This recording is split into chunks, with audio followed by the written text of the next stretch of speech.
Captain Juan Park stood tall on the bridge of the UVS Defiance. The ship was humanity's most advanced battleship.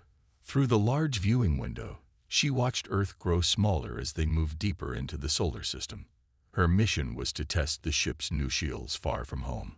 "Captain, all systems are ready for the shield test," said Lieutenant Tahoe Kim, her trusted second-in-command. "Begin the sequence," Juan ordered, her voice calm and steady. The crew moved with purpose around her. The Defiance was the pride of Earth's fleet, built after humans had reached Mars and the outer planets. It combined the best technology from all the nations of Earth. The ship was sleek and powerful, with weapons that could hit targets millions of kilometers away. Shield test starting in 3, 2, 1, called Chief Engineer Do-Yun Choi from his station. A soft hum filled the bridge as the experimental shield system came to life. It was designed to make the ship harder to detect and protect it from new types of weapons. "Captain, we're picking up something strange," said Subin Lee, the ship's intelligence officer. Her face looked worried as she stared at her screen. "What is it?" Juan asked, moving to Subin's station. "A signal coming from just beyond Jupiter's orbit. It's like nothing I've ever seen." Before Juan could respond, a flash of light appeared in front of their ship. Where empty space had been moments before, a vast silver vessel now floated. It was 3 times the size of the Defiance, with smooth curves that seemed to bend the light around it. "Battle stations," Juan commanded. The bridge erupted into activity as crew members rushed to their posts. "Wait," said Subin, studying her readings. "They're sending a message. It's in English." A screen on the bridge flickered to life, showing a being unlike any human had ever seen. It was tall and slender with skin that shifted colors like oil on water. Its eyes were large and completely black. "People of Earth," the being said, its voice melodious and calm. "I am Ambassador Zol of the Galactic Council. We have been observing your world for some time. We come in peace." The next 3 days were a blur of activity. The Defiance escorted the alien ship to Earth, where world leaders gathered for this historic meeting. Captain Juan and her senior officers were present as Earth's military representatives. Ambassador Zol and 3 other aliens met with them in the United Nations building in New York. The aliens explained that the Galactic Council included over 200 different species from across the Milky Way. "Humanity has progressed quickly," Zol said to the assembled leaders. "We would like to invite Earth to join our community of worlds. This is a great honor." The room filled with excited murmurs. First contact had gone better than anyone could have hoped. "There will be some rules, of course," continued Zol.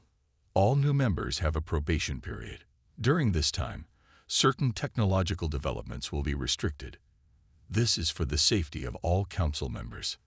Juan listened carefully from her seat near the back of the room. Something in Zol's tone made her uneasy. She glanced at Tahoe and saw the same concern in his eyes.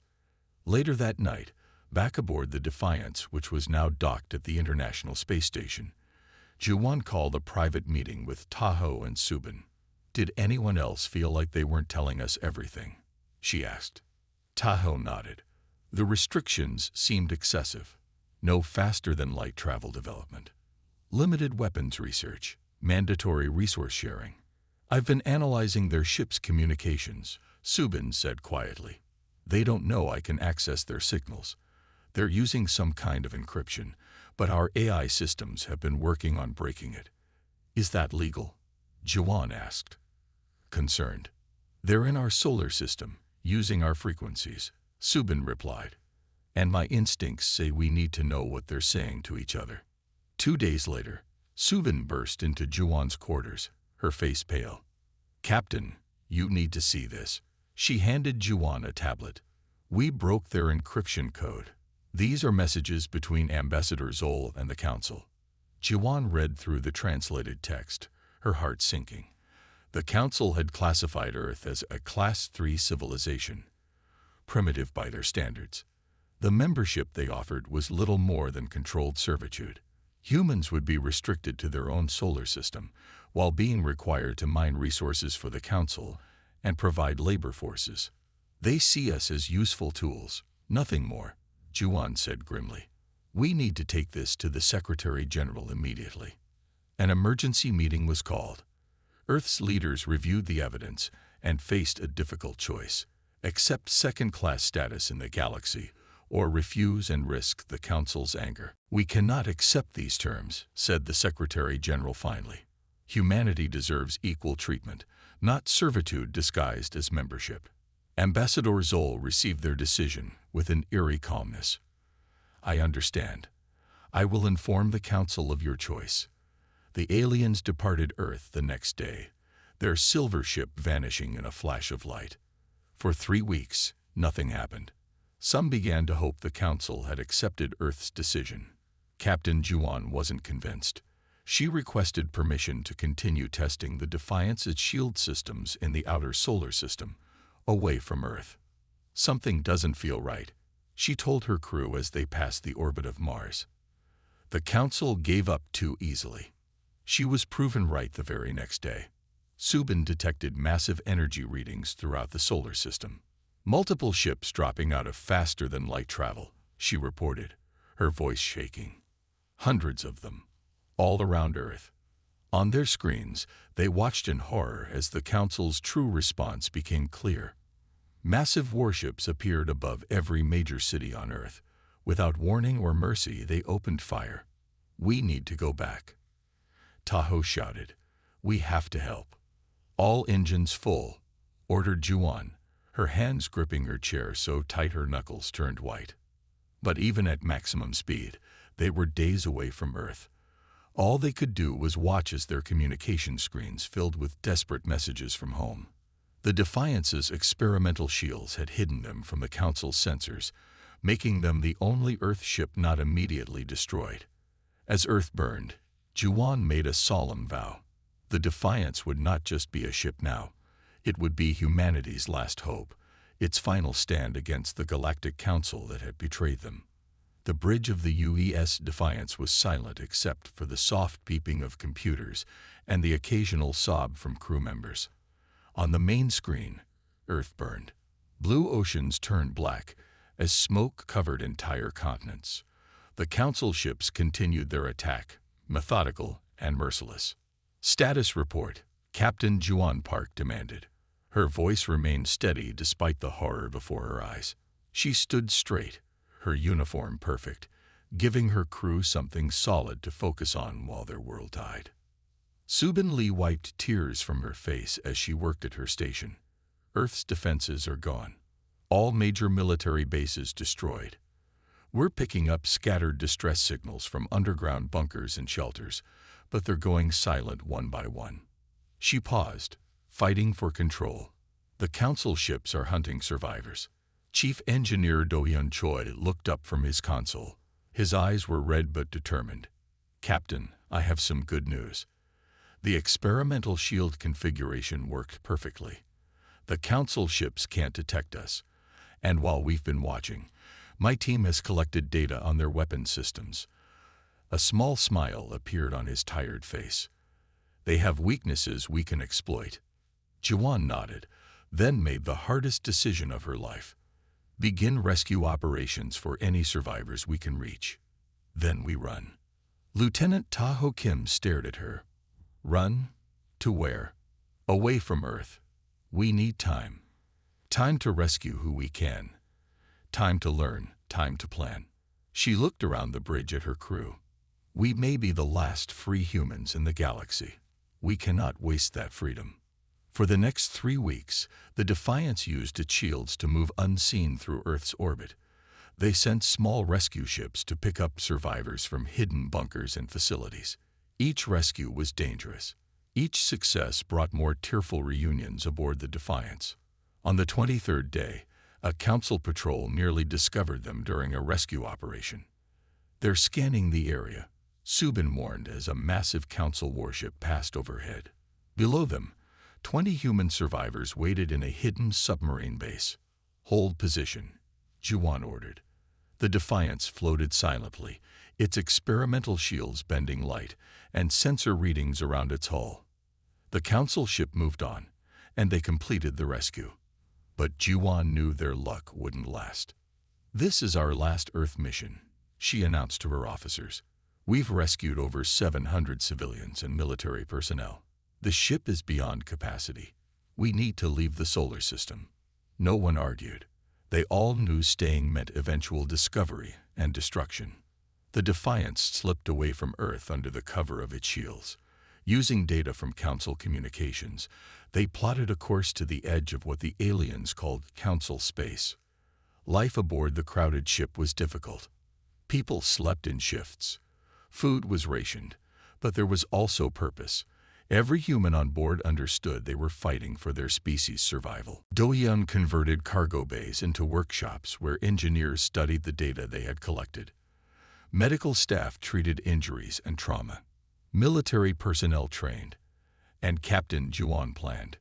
3 months after leaving Earth, they encountered their first abandoned Council outpost, a small research station orbiting a distant moon. "No life signs," Subin reported. They left in a hurry. Equipment still powered. Juwan sent a team led by Do-hyun to salvage what they could. They returned with strange devices, alien computers, and most importantly, knowledge. "Their technology isn't actually superior to ours," Do-hyun explained during a briefing a week later. He stood beside a table covered with alien devices partly taken apart. "It's just different. Their power systems are more efficient, but their computers are less adaptable. Their weapons are powerful but follow predictable patterns." He picked up what looked like a gun but with a crystal where the barrel should be. "And they never imagined anyone would combine systems the way we're doing. Look at this." He fired the weapon at a metal target. Instead of the usual energy beam Council weapons produced, this one fired a pulse that left the target smoking. "I combined their power cell with our focusing technology," Do-hyun said proudly. "It's twice as powerful and uses half the energy." Over the next months, they found more abandoned stations and outposts. Each one provided new technology to study and adapt. The Defiance itself began to change. Its hull, once smooth gray metal, now featured sections of the iridescent material used in Council ships. Its engines incorporated alien power systems. Its weapons became a hybrid of human ingenuity and alien technology. 6 months after the fall of Earth, the Defiance looked nothing like the ship that had fled the solar system. Inside and out, it had been transformed.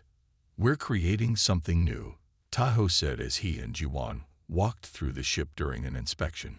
"Something neither human nor Council." "Something better," Juwan replied. "We're taking their strengths and removing their weaknesses." The real test came when they detected a small Council patrol ship near an abandoned mining facility. Instead of hiding, Juwan made another difficult decision. "Prepare for combat," she ordered. "It's time to see if our modifications work." The crew moved to battle stations, many scared but all determined.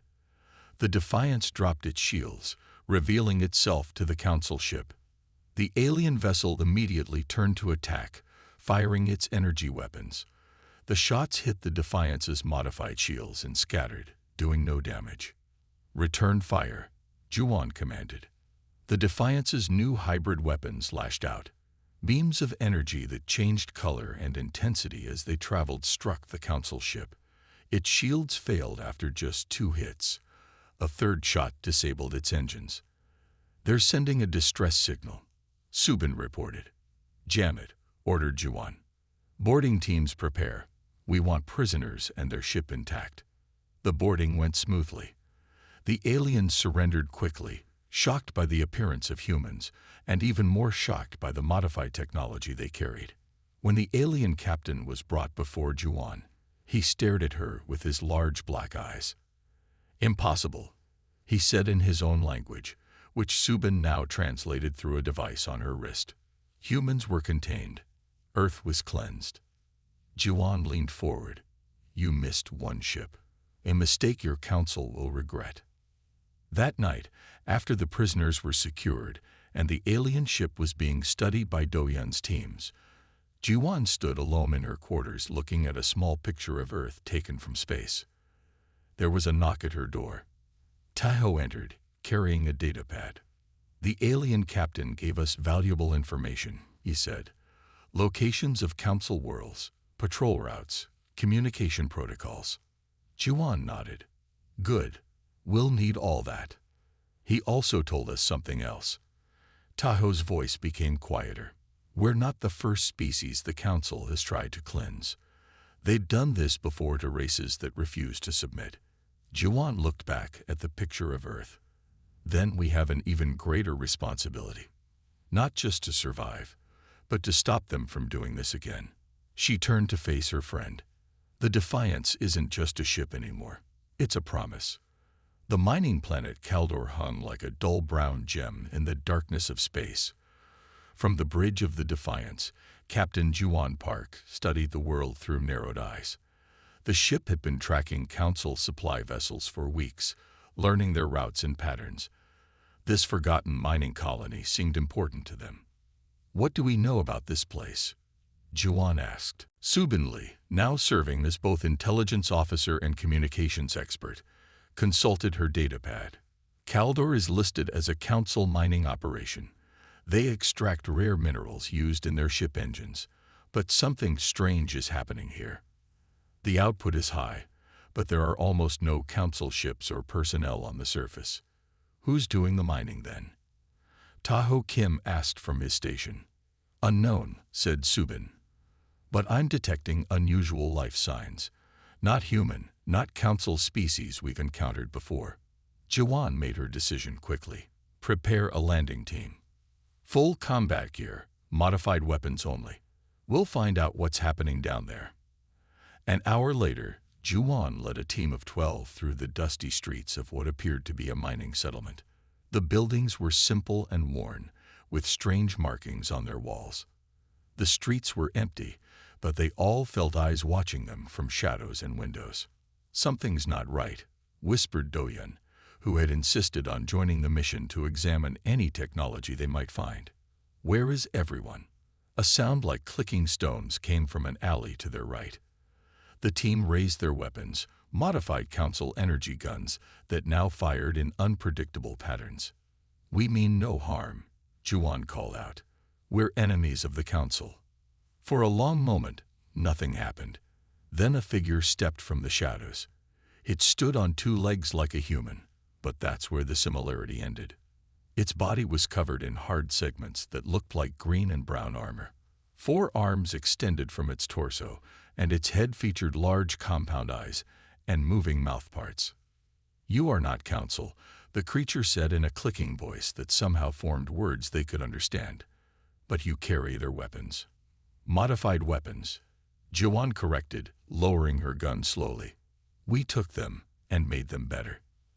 The creature's head tilted, its compound eyes reflecting the dull sunlight. "Impossible. No one changes council technology."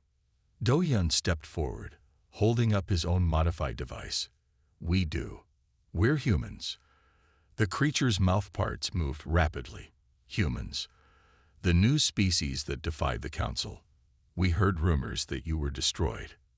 "Not all of us," said Jiwan. "And we're fighting back." The creature made a sound like clicking stones again, which they later learned was laughter.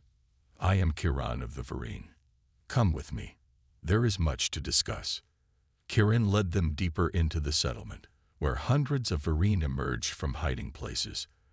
The insectoid aliens had been enslaved by the council decades ago, forced to mine resources without proper equipment or safety measures. They lived in fear of the council overseers who visited monthly to collect the minerals and punish those who failed to meet quotas.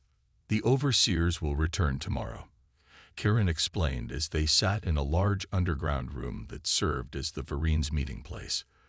"They will take our minerals and our people. Some Varine are taken away each month. They never return." "What if they didn't take anything this time?" Jiwan asked, a plan already forming in her mind. The next day, 3 council ships landed at the edge of the settlement. 24 council soldiers marched out, led by a tall officer with light blue skin. They carried energy rifles and moved with the confidence of those who expected no resistance. They found the Vereen waiting as usual, standing in lines with carts of minerals ready. The council officer began his inspection, hitting several Vereen with a shock stick when he found flaws in their work. He never saw the humans hiding among the buildings until it was too late. Now, Juwan's voice rang out, and her team opened fire. The council soldiers were stunned by the attack, but more shocked by the weapons used against them. The modified energy rifles fired bursts that changed direction mid-air, curving around corners and barriers. Council armor, designed to stop direct energy attacks, failed against these strange new weapons. In less than 3 minutes, half the council forces were down. The rest retreated to their ships, but found them disabled by devices Do-yeon had planted during the night. The council officer was captured alive, his face showing disbelief as Juwan approached him. "This is impossible," he sputtered. "Those are council weapons, but they don't function that way." "They do now," Juwan replied. After the battle, Kiran approached Taho as he helped gather council equipment for study. "You fight differently," said the Varian leader, mandibles clicking in what they now recognized as admiration. "The council believes warfare follows certain rules, but you humans ignore these constraints." Taho gave a grim smile. "We call it thinking outside the box." Word of the victory spread quickly. The Defiance stayed at Kaldor for a month, helping the Vereen improve their living conditions and teaching them how to modify the captured council technology. When they finally left, 20 Vereen went with them, eager to join the fight against their oppressors. Over the next 6 months, the pattern repeated on world after world. The Defiance would find another oppressed species, help them overcome their council masters, and gain new allies in the process. Subin designed small communication satellites that used modified council technology, creating a network the council couldn't detect or understand. Do-yeon became a teacher, showing engineering teams from 6 different species how to adapt and improve council technology. Beings with different bodies, different ways of thinking, and different skills all contributed new ideas. The Defiance itself continued to evolve. Its hull now incorporated materials from a dozen worlds. Its crew included humans, Vereen, and members of 4 other species. It was no longer just a ship. It was the center of a growing resistance movement. And Captain Juwan Park became a legend. "The human captain doesn't just want to survive," resistance fighters whispered on oppressed worlds throughout council space. "She wants justice." At resistance outposts, stories spread of the human who had survived the destruction of her world and now fought back with impossible tactics. Some said she could predict council movements before they happened. Others claimed her ship could appear and disappear at will. All agreed that she represented hope. The council, which had existed unchallenged for thousands of years, found itself facing an enemy unlike any before. When they sent 10 ships to engage the Defiance near a contested moon base, they expected an easy victory. Instead, they found themselves fighting not just the Defiance but 5 smaller ships of various designs, all using modified council technology in ways they never imagined possible. 7 council ships were destroyed. The other 3 retreated with severe damage. On the council homeworld, an emergency meeting was called. High Councilor Xar, his skin shifting to dark purple with rage, addressed the gathered representatives. "These humans are a plague," he declared. "They take our technology and corrupt it. They turn our subject species against us. This is impossible without outside help." "What outside help would there be?" asked another council member. "We control all advanced species in this sector of the galaxy." High Councilor Xar had no answer. The truth was too terrible to consider. That a species they had dismissed as primitive had not only survived their attack, but had found ways to fight back that the council had never imagined. Aboard the Defiance, Juwan stood in the newly expanded command center, surrounded by representatives from 7 different species. On screens around them, reports came in from resistance cells across council space. "We've hit them hard," Taho said, "but the council still controls most of the galaxy. They have thousands of ships, millions of soldiers, and they've been in power so long they can't imagine losing it, Juan replied. That's their weakness. They don't adapt because they've never needed to. She looked around at the gathered allies, human, Varine, and others who had joined their cause. But we adapt every day. And we're just getting started. 2 years had passed since Earth burned. The UES Defiance was now barely recognizable as a human vessel. Its hull gleamed with materials from a dozen worlds. Strange devices protruded from its surface, some spinning slowly, others pulsing with colored light. Inside, the corridors echoed with the sounds of many species working together.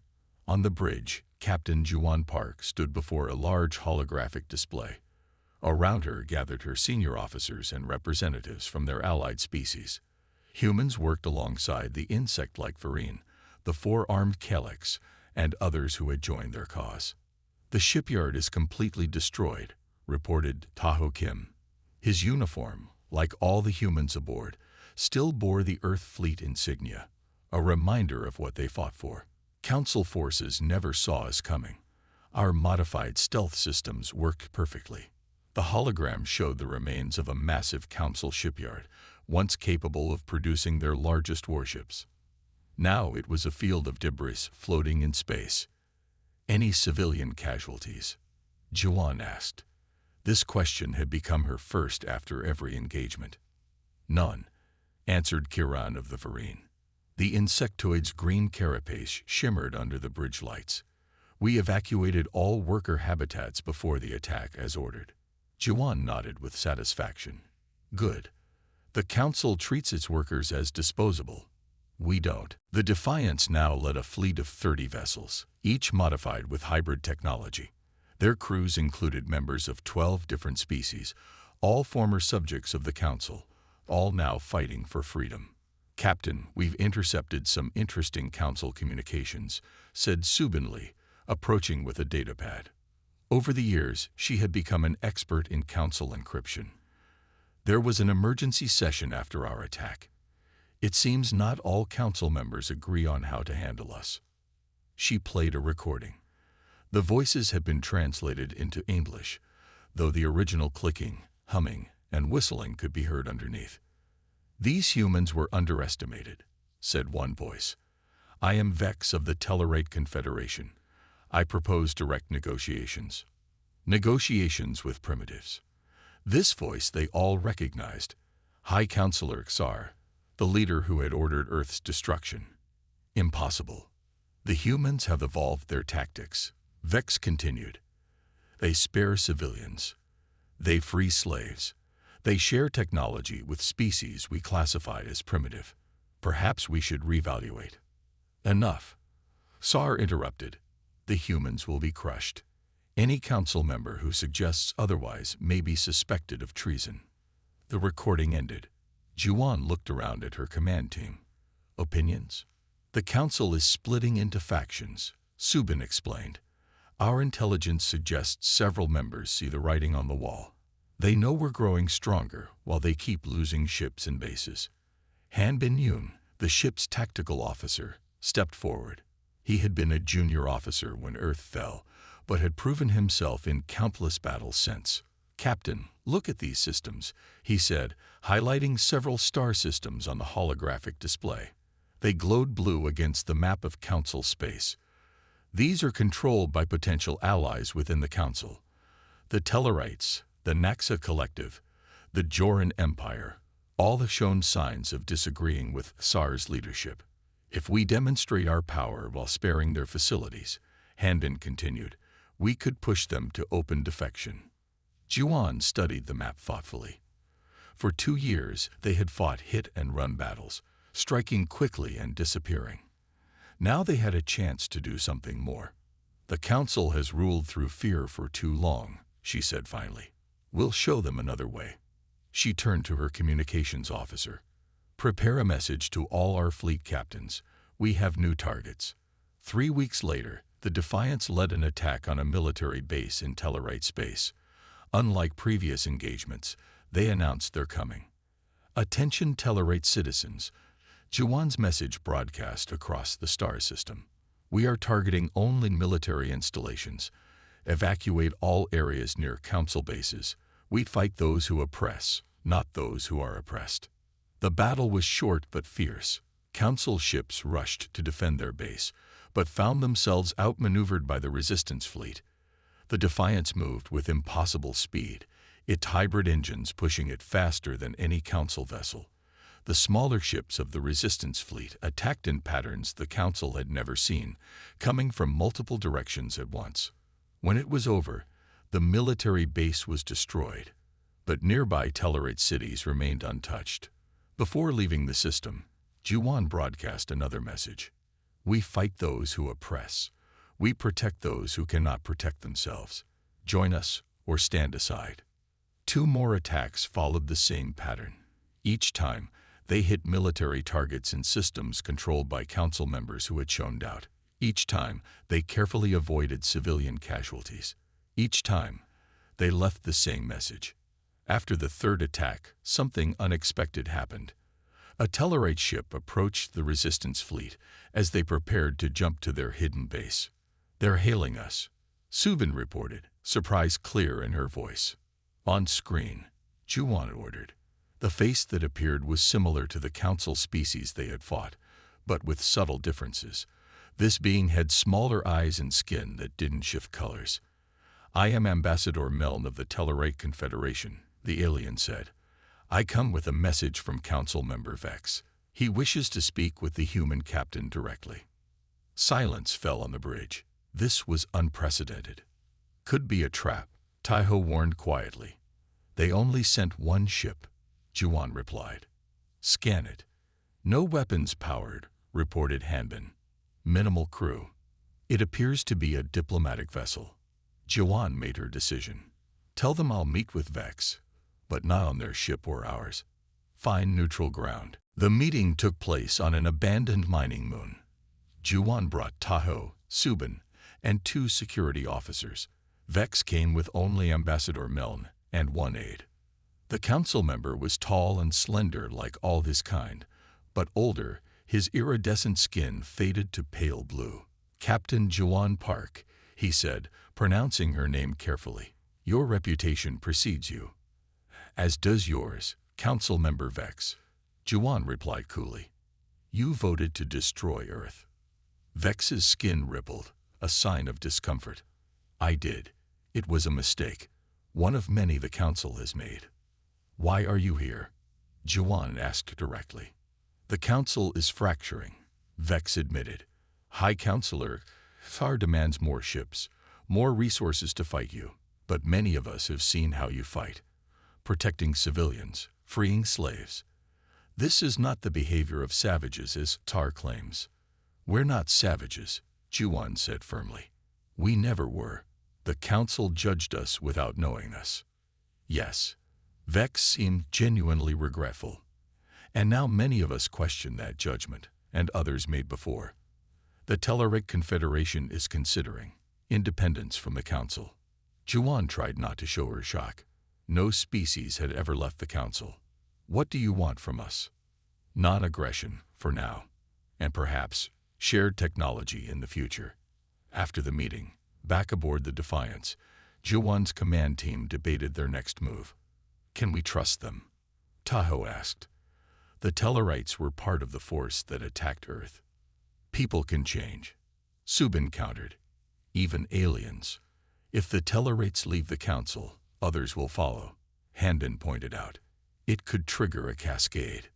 Juwan listened to all sides before speaking. 2 years ago, we were a single ship running for our lives. Now we're changing the power structure of the galaxy. She looked around at her diverse crew. We didn't just build better weapons. We built a better way. And that's something even our enemies can't ignore. Within months, 3 Council species had declared independence. The mighty alliance that had stood for thousands of years was beginning to crumble from within. High Counselor Tar raged against the defectors, calling them traitors. But his anger only pushed more Council members to question his leadership. On worlds across the galaxy, beings watched resistance broadcasts showing the Defiance and its fleet liberating slave worlds and sharing technology. The human captain doesn't just destroy, they said to each other. She builds. Zenithia shone like a jewel in the darkness of space. The Galactic Council's capital world had stood untouched for 40,000 years. Massive defense platforms orbited the planet. Hundreds of warships patrolled nearby. No enemy had ever reached this sacred place. High Counselor Xar stood in the great observation dome of the Council Citadel. His iridescent skin shifted between shades of blue and purple as he gazed at the stars. Reports from across the galaxy troubled him. The human resistance had grown from one ship to a fleet. Several Council species had broken away. Others whispered of doing the same. Impossible, he muttered to himself. Primitives cannot defeat us. An alarm suddenly blared throughout the Citadel. Red lights flashed. Council members and staff ran in confusion. What is happening? Carr demanded as his security chief rushed in. Ships, High Counselor. Hundreds of them. They appeared from nowhere. On the massive view screen, Sar watched with horror as 300 ships of various designs dropped out of hyperspace in perfect formation. At their center was a vessel unlike any he had seen before. Parts of it looked like Council technology, but changed, improved. Other sections were entirely alien. The Defiance, Carr whispered, recognizing the ship from intelligence reports. A message broadcast across all Zenithian communications channels, playing on every screen in the capital. This is Captain Juwan Park of the United Earth Ship Defiance. We come for justice, not vengeance. Surrender the High Council, and no civilian will be harmed. The human woman on the screen looked nothing like the frightened creatures Carr remembered from the attack on Earth. Her eyes were hard. Her voice carried authority. Behind her stood officers of many species, human, Varine, Tellarite, and others Carr recognized as former Council subjects. Engage all defenses. Sar ordered. Destroy them. The battle for Zenithia began. Council defense platforms fired their massive weapons. Hundreds of Council ships moved to intercept the invaders. For a moment, it seemed the legendary defenses would hold. Then the Resistance fleet began to move. They split into smaller groups, each attacking with different tactics. Some fired weapons that curved around barriers. Others used modified Council technology in ways never intended. Small, fast ships slipped between the larger Council vessels, striking engines and weapon systems with surgical precision.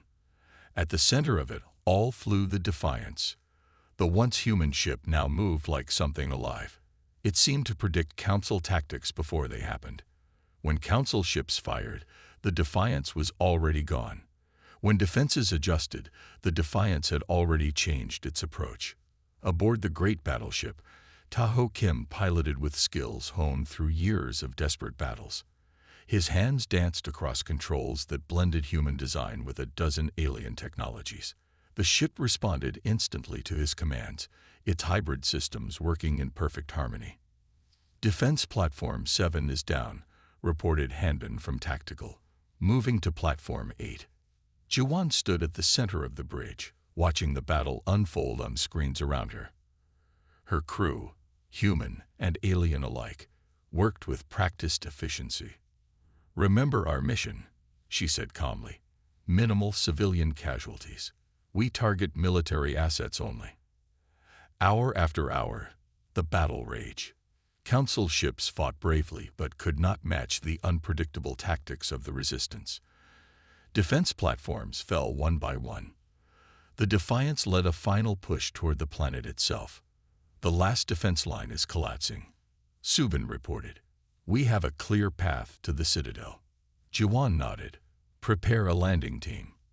It's time to end this. On Zenithia's surface, panic spread through the Council Citadel.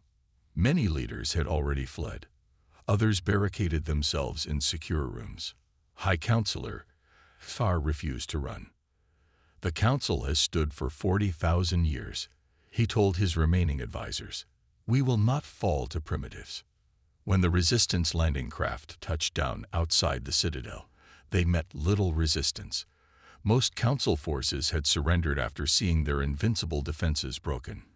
Juwan led a strike team through the grand hallways of the seat of galactic power. With her came humans, Varine, and representatives from other species that had suffered under Council rule. They found the Council chamber doors open. Inside, representatives from dozens of worlds sat in tiered seats around a central floor. Some looked afraid. Others seemed relieved. At the center stood High Counselor Xar, his skin now pale gray with fear and anger. Juwan walked slowly to the center of the chamber. Her footsteps echoed in the silence. When she spoke, her voice carried to every corner of the vast room. "You destroyed my world," she said, looking directly at Xar. "You thought humans primitive, unworthy. You were wrong. What will you do?"